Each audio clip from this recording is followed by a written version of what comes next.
Hello everyone. आज का topic है डिकोडर। लास्ट लैब में हमने एनकोडर के बारे में पढ़ा। एनकोडर का वीएसडीएल कोड देखा, एनकोडर की फंक्शनिंग, उसका लॉजिक डायग्राम और उसके आउटपुट एक्सप्रेशंस कैसे फाइंड आउट करते हैं ये सीखा। आज हम जस्ट रिवर्स, जैसे एनकोडर में आपके नंबर ऑफ इनपुट्स ज़्यादा थे, नंबर ऑफ आउटपुट्स कम थे। आज हम डिकोडर पढ़ेंगे जहाँ पे आपके नंबर ऑफ इनपुट्स कम होंगे और नंबर ऑफ आउटपुट्स ज़्यादा होंगे। तो जस्ट रिवर्स है ये एनकोडर का। तो यहाँ पे ये आपके इनपुट हैं और ये आपके आउटपुट हैं। क्लियर? तो 2 इनपुट 4 आउटपुट्स। और डिकोडर को अगर हम डीमल्टीप्लेक्सर से कंपेयर करें तो डीमल्टीप्लेक्सर में भी कुछ ऐसा ही होता है। वहाँ पे नंबर ऑफ इनपुट्स कम होते हैं, लाइक सिंगल इनपुट, और अगर हम 4 आउटपुट ले रहे हैं तो ये क्या बन जाएगा, 1⁴ डीमक्स या फिर 1⁴ डीमक्स। क्लियर? तो डीमक्स में सेलेक्ट लाइन होती है, डिकोडर में सेलेक्ट लाइन का कोई कॉन्सेप्ट नहीं होता है।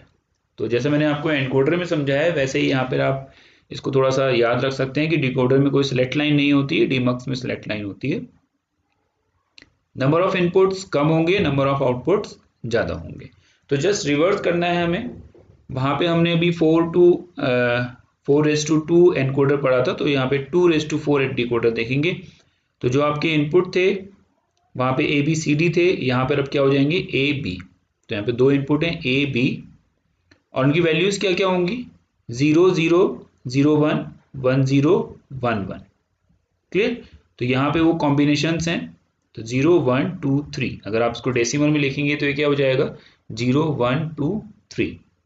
इस तरीके से 4 आपके आउटपुट्स हैं। तो ये 4 आउटपुट्स क्या बताएंगे आपको कि सपोज आपने अगर 0 0 कोड दिया, आपने अगर इनपुट में 0 0 सेंड किया तो वो डिकोड होके आपको क्या मिलेगा। ओके, तो वहां पर आपके क्या होगा, y0 वाला आउटपुट हाई होगा। अगर आपने इनपुट पे 0 1 पास किया, इंफॉर्मेशन पास की, तो आपका y1 वाला जो आउटपुट है वो हाई होगा, 1 0 पे y2 और 1 1 पे y3 वाला जो आउटपुट है वो हाई होगा। तो ये लॉजिक है डिकोडर का। इस तरीके से आप 3 to 8 4 to 16 डिकोडर्स भी डिज़ाइन कर सकते हैं। तो यहाँ पे आपको देखिए 0 0 के लिए y0 की वैल्यू 1 होगी, 1 1 के लिए y3 की वैल्यू 1 होगी। तो ये जो नोटेशन है 1 0 1 2 3, ये बेसिकली इस बाइनरी नंबर को, जो ये 1 1 है उसको 3 में डिकोड कर रहा है, 2 को y2 में डिकोड कर रहा है यानी 1 दे रहा है, 1 को y1 में डिकोड कर रहा है। इस तरीके से आपकी ये डिकोडर की ट्रुथ टेबल बनती है। अब अगर हम आउटपुट एक्सप्रेशंस की बात करें तो सिंपली आपके 4 आउटपुट आएंगे, y0 y1 y2 y3। Clear? तो आपको उनकी वैल्यूज लिखनी है। तो देखिए y0 क्या है, सिंपल अगेन हम एसओपी फॉर्म यूज करेंगे। तो y0 क्या है आपका, 1 है। तो कब वो 1 है, जब a और b दोनों क्या हैं, इन्वर्टेड, मीन्स नॉट। क्लियर? तो हम इसे कैसे लिखेंगे, not a and not b। तो देखिए यहाँ पर ये नॉट है, ये भी नॉट है, इन्वर्टर है, और ये दोनों आउटपुट्स जो इनपुट्स जा रहे हैं इस एंड गेट में वो नॉट ए नॉट बी से जा रहे हैं। तो आपको y0 की एक्सप्रेशन इस तरीके से बनेगा। इस तरीके से अगर आप y1 डिजाइन करना चाह रहे हैं तो y1 में क्या होगा, a बार b। तो देखिए यहाँ पे लिख लेते हैं अगर हम, तो सिंपल अगर हम इसको रिप्रेजेंट करें तो y0 क्या हो जाएगा, a bar b bar, y1 क्या हो जाएगा, a बार b, y2 क्या हो जाएगा, A B bar, and y3 क्या हो जाएगा, a डॉट b। तो ये सब एंड है, एंड ऑपरेशन बीच में यूज हो रहा है इनके। तो इस तरीके से आपने y1 डिजाइन कर लिया, a bar b, y2 design कर लिया, a b बार, और y3 डिजाइन कर लिया a b, y3 डिजाइन कर लिया a b। तो ये आपका ब्लॉक डायग्राम हो गया, मीन्स लॉजिक डायग्राम, सॉरी। तो आई थिंक आपको ये ट्रुथ टेबल समझ में आ गई होगी। इस ट्रुथ टेबल के बाद ये लॉजिक डायग्राम समझ में आ गया होगा, ये इक्वेशंस आउटपुट की ये समझ में आ गई होंगी आपको। क्लियर? अब हम बात करते हैं VHDL कोड की, कि 2:4 का VHDL कोड कैसे लिखा जाएगा।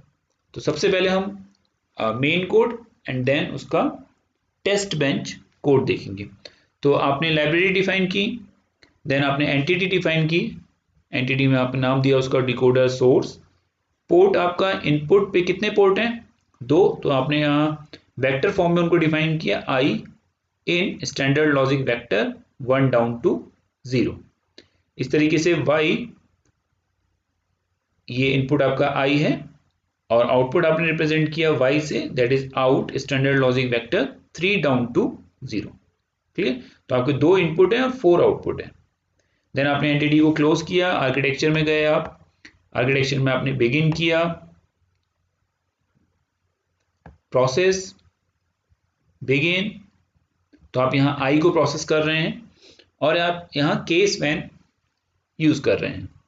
तो आपने केस डिफाइन किए, case I is when 00 y की value 0001, when 01 y gets the value 0010, when 10 when others. तो हम ये चीज ऑलरेडी थ्योरी सिलेबस में कवर कर चुके हैं कि VHDL कोड को कैसे लिखा जाएगा और ये केस स्टेटमेंट क्या होता है, तो आप वहां से आके पढ़ सकते हैं इस चीज को। क्लियर?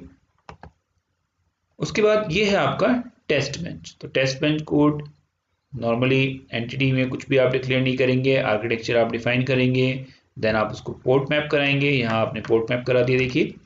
उसके बाद आपने वैल्यूज दी कि आई की वैल्यू 00, 01, 10, 11 और आपने एक डिले दिया that is of 20 nanosecond. Clear? तो आई होप ये VHDL कोड आपको समझ में आ गया होगा, डिकोडर का कैसे हम लिखेंगे। अब इस VHDL कोड को हम with the help of software, जो कि आपका क्या है, EDA प्लेग्राउंड। तो EDA प्लेग्राउंड में आपने जस्ट लॉग इन करना है और उसके बाद यहाँ पे टेस्ट बेंच प्लस डिजाइन में VHDL सेलेक्ट करना है। आपकी जो भी फाइल होगी वो .vsd एक्सटेंशन से सेव होगी। तो देखिए जो मैंने आपको अभी कोड समझाया डिकोडर का, वो मैंने यहाँ लिखा हुआ है। आपने लाइब्रेरी डिफाइन की, पोर्ट्स डिफाइन करे और देन बिहेवियरल डिस्क्रिप्शन दिया आपने अपने डिकोडर का 2:4 डिकोडर के लिए। ओके, ये आपकी टेस्ट बेंच है, टेस्ट बेंच का कोड जो मैंने आपको भी समझाया। क्लियर? सबसे लेफ्ट हैंड साइड में जैसे मैंने आपको बताया, आप VHDL सेलेक्ट करेंगे, उसके बाद टॉप एंटिटी में आप टेस्ट बेंच की एंटिटी के नाम को डिक्लेयर करेंगे। कई स्टूडेंट्स ने ये डाउट पूछा है कि कोड रन नहीं हो रहा है, तो आप एक बार जरूर ये चेक करिए कि आप टॉप एंटिटी में जब भी आप अपनी टेस्ट बेंच को रन करा रहे हैं तो आप टेस्ट बेंच के ही एंटिटी नेम को यहाँ पे डिक्लेयर करिएगा। ओके, देन आप टूल सिमुलेटर में एडेक रिवर जो लेटेस्ट है उसको आप यूज करिए। देन रन टाइम में आप ओपन ईपी वेव, यानी कि जब आप इसको सेव करने के बाद रन करेंगे तो आपको एक वेव फॉर्म की हेल्प से समझना है कि ये कैसे वर्क कर रहा है। तो आप ईपी वेव ओपन करेंगे, तो जैसे ही आप सेव करके रन करेंगे और आपने यहाँ सेलेक्ट कर रखा है अगर इसे, तो ईपी वेव फॉर्म का जो डिस्प्ले है वो ऑन हो जाएगा। ओके, सो हम यहाँ पे इसको सेव करके, ऑलरेडी सेव है ये, इसे रन कर रहे हैं। तो यहाँ पे मैंने ये ओपन कर रखा है तो आप इसको देख सकते हैं। तो आप इसको, ऐसा नहीं है ये कोड रन कर रहा है, तो आप इसको यहाँ से बंद करके देन अगेन ओपन कर सकते हैं। क्लियर?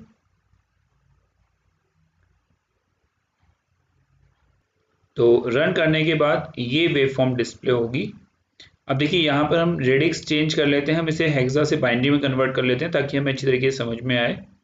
तो अब देखिए ये आपके इनपुट्स हैं। तो पहला इनपुट क्या है आपका 00, सेकंड क्या है 01, फिर 10 एंड देन 11। ओके, सो 01 पे ये आपके आउटपुट्स हैं। आपको क्या मिलेगा आउटपुट पे 0001, जो हमने यहाँ पे देखा था।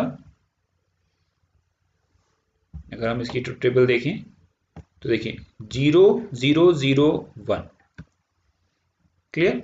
सेकंड, अगर आप सेकंड की बात करें तो देखिए क्या होगा 01 पे क्या मिलेगा आपको 0010। देन थर्ड पे क्या मिलेगा 0100 और फोर्थ में क्या मिलेगा आपको 1000। क्लियर? तो ये आप इस ट्रुथ टेबल से वेरीफाई कर सकते हैं। तो जब आपने 11 अप्लाई किया तो आपको आउटपुट पे क्या मिला 1000। ओके, तो ये आप देख सकते हैं 1000।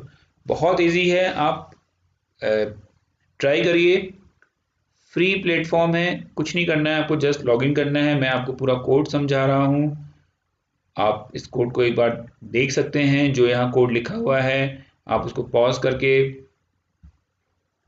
नोट डाउन कर सकते हैं। क्लियर? और रन करा के देख सकते हैं कि क्या डिकोडर कैसे काम करता है, कैसे वर्क करता है। ओके, सो हमने लास्ट लेक्चर में एनकोडर कवर किया था और अभी हमने डिकोडर के बारे में पढ़ लिया है।